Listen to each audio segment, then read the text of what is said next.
Hey guys, welcome back to the channel. It's a beautiful sunny day here in New Jersey. The round of 16 games are upon us this weekend. Final group games are going to start today. Group A and B will decide who will be in the round of 16. An African contingent is in there. Hopefully, will be at the stadium later on. But breaking news on two fronts for Ghana. We'll talk about how to book later on. But two Ghanaian players, Kudus Mohammed and Christopher Baah Bonsu, have made major moves in their career.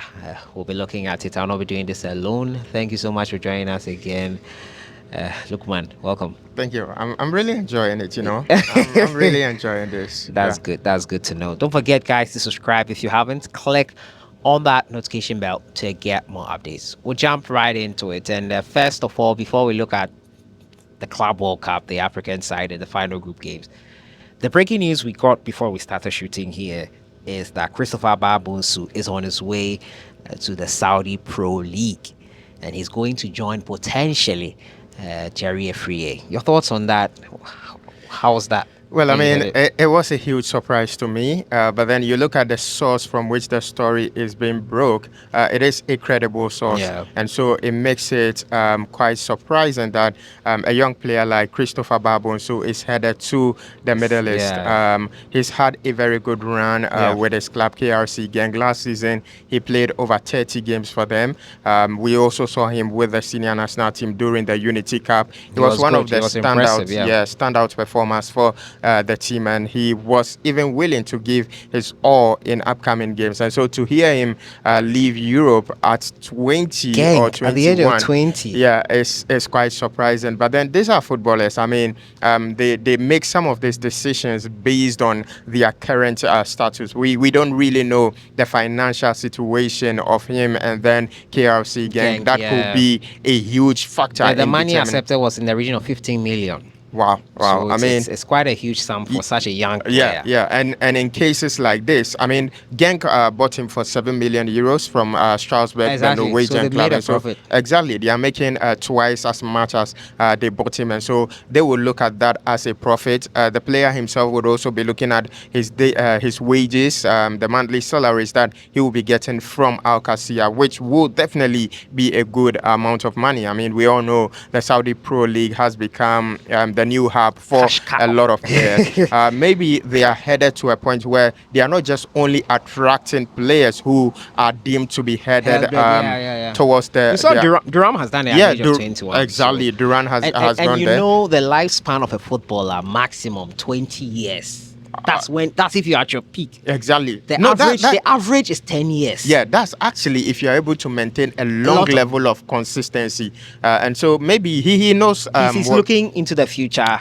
And no, none of us can fault him, to be very honest. I mean, we've seen players do that a lot. I mean, our owner Samuajan made a move to the Middle East at a very ripe age. Yeah, at the end of the day, actually. At the end of the day, it contributed positively to the senior national team, because if you look at his numbers when he moved to the Middle East playing for the Black Stars, it was way better than his numbers when he was in Europe playing for the Black Stars. And so let's see what happens with Christopher Baah Bonsu. So we can only wish him all the very best. Christopher Baah Bonsu is moving into the Saudi League, and he'll be joining a Ghanaian who is on loan at CD Lugo, another young player.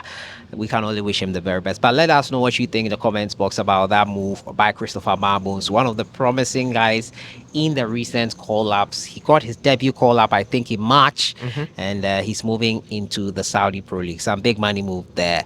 Kudus Mohammed has made a big move for his career as well. I'll let Lukman tell us what exactly that move means, what it is first of all, and what it means for him. Well, I mean, for a while now, people have been asking why Mohamed Kudus is not making that move to a bigger club. I used to tell people that it is all because of the agency issue that he's been having. You know, at the start of the 2023-2024 season, Kudus Mohammed parted ways with his former agent, Jennifer Mendelswich. She was a French agent.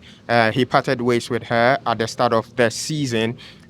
she was the one who brokered that deal that saw him move from FC Nordland to Ajax, and then from Ajax to West Ham United. Yeah, he parted. She was in the plane with him. I saw that picture. Exactly. He parted ways with her, and for the last 12 months, his family have been handling his affairs in terms of his agency. And so, Whoa. yeah. And so when you look So up, it has been a family affair for some time now. exactly. For the past 12 months, it's been his family that have represented him in some of these talks. But then, just today, it was not reported. It was actually confirmed. Yeah. When you go to his transfer market bio, it is there. It has been confirmed that he's moving to Roof Agency. Roof Agency is a German agency, and they have represented some of the best players in the world. In fact, some of the best players in the world are still in their books. Kai Havertz, who plays for Arsenal, is there. Okay. There is also Virgil van Dijk, who plays for Liverpool. Wow. He's also with them. Other players like Serge Gnabry are also represented by Roof Football Agency. And so it is a huge agency. A significant move. A significant one. But then interestingly enough, for those of us who are Ghanaians, there is another Ghanaian player on their books. Yeah, Enes Nyama. Enes Nyama is also friends. represented. They've reunited friends over there. Yeah. So it looks like, there's been a lot of talks between Kudus, Enes Nyama, and the Roof Agency. And so it is a huge move because now it means we can be expecting a lot of transfer news. In fact, concrete transfer news about Mohammed Kudus in the summer transfer window, because these are huge agencies in the transfer market, and they can really help Mohammed Kudus make that big move that we all expect him to make. So what does it means that Kudus, we should expect a big move from him. He's been linked with Chelsea, Manchester United. Those moves should be materializing by now, I'm sure. Well, it is no secret that Chelsea have had talks with him. Even before he moved to West Ham United, Chelsea were in contact with his representation, who formerly was Jennifer Mendelswich. Apart from that, in the last recent windows, that is in the winter transfer window, we had reports of him being courted by Arsenal and then Liverpool. In fact, Liverpool were really interested in him. After that game, signed Salah, the new deal and all that. After that game between Liverpool and West Ham somewhere last season, Ancelotti professed his admiration for Mohammed Kudus. And so it tells you that there is a lot of interest in him. These are not just reports. There has been some moves, but then because of that lag in terms of agency, it stalled everything. But then now that there is Roof, it means that we might be seeing something more concrete with regards to Mohammed Kudus leaving. After 2 seasons, it is right for him to leave. And for West Ham United, they are also looking to offload him because they need some money to make some business in the transfer window. And the earlier they let him leave, the better for both parties involved. Interesting. Exactly. That's a great move there by Kudus Mohammed. It means that all those moves in here in Chelsea, Liverpool, Manchester United, they could be materializing anytime soon. Roof also managed Kai Havertz, if I'm not Virgil van Dijk as well. Yeah. And look at the kind of moves these guys are making. So from Chelsea to Arsenal, Southampton to Liverpool. Exactly. So we should expect some big moves for Kudus Mohammed there. We'll end with the Accra Hearts of Oak situation.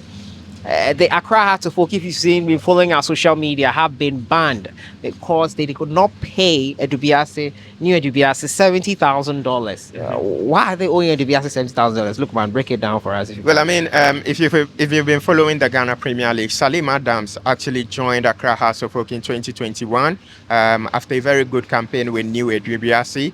Around that time, he was also a player of the Ghana U20 team, and he had a lot of potential. He was one of the best players in the league, and then even in the lower divisions. And so Accra House of Oak were attracted to him, and so they went in and then agreed a sum of $120,000 for the player. Yes, so that was the initial agreement between Accra House of Oak and then New Edubiase. Accra House of Oak paid $120,000 for Salim Adams, but then they only paid $50,000 of that money. That was the initial payments from Accra House of Oak. What happened between Accra House of Oak and New Edubiase is that at the end of the day, if there was supposed to be an onward transfer, New Edubiase will be attracting another $20,000, which means Accra House of Oak will now be owing New Edubiase 70,000 US dollars. Now, when Salim Adam made that move from Accra House of Oak to FC Cincinnati,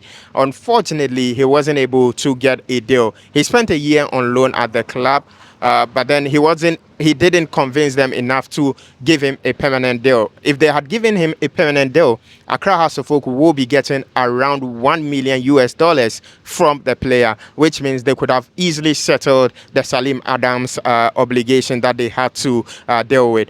They didn't do that, and so New Edubiasi reported them to the disciplinary committee, and on March 8, the two parties met the DC for that particular issue to be resolved.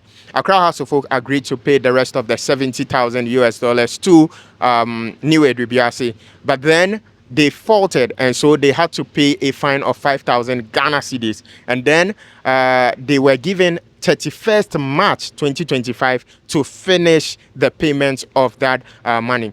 They still didn't adhere to that particular agreement. And so what happened is that the Ghana Football Association had to issue more punitive action, and that is what resulted in them being banned from making any transfer in the summer transfer window.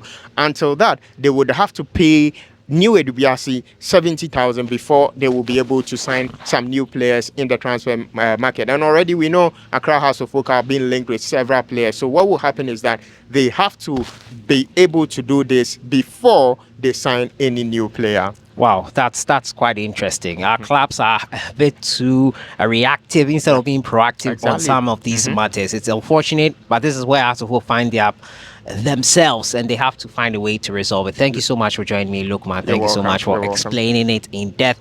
Looking at Kudus Mohammed's situation, he's joined a new agency. We should see the moves coming into fruition. Also talking about Christopher Baah Bonsu. It was a surprise for me, in my opinion, and Accra House of Oak situation. Our local clubs are still faltering on issues. Tonight is the final group game for Group A and B. We'll be following it closely and bringing you updates. Thank you once again. You're welcome. I'll see you guys in the next one. Enjoy the rest of your day.